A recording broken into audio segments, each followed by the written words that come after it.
ఇప్పుడు మనం development, growth, education ఈ పాయింట్స్ ఎక్కువగా మన లైఫ్లో ఉండాలి అని చూసుకున్నప్పుడు we really miss the basic roots అనిపిస్తూ ఉంటుంది.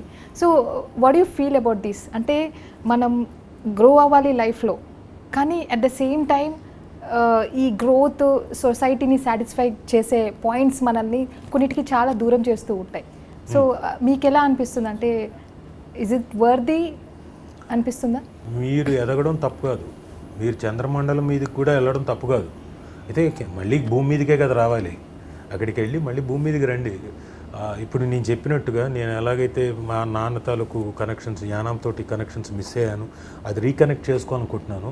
అందరూ కూడా డెఫినెట్గా వాళ్ళ వాళ్ళ హోమ్ టౌన్స్ని మర్చిపోకుండా ది హ్యావ్ టు రీకనెక్ట్. అలాగే మహర్షి సినిమాలో కూడా చూపించారు కదా, వాళ్ళ ఊరిని దత్తత తీసుకొని చేస్తాడు కదా, అలా I feel every one should again get back to their home towns.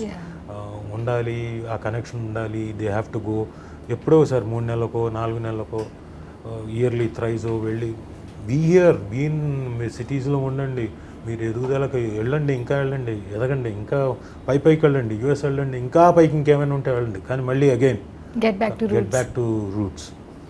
Alex Haley నవల ఒకటి ఉంది రూట్స్ అని, 7 తరాల కథలు.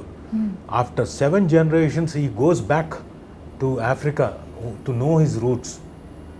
సో అలా మనం కూడా మన హోమ్ టౌన్తో we have to get connected.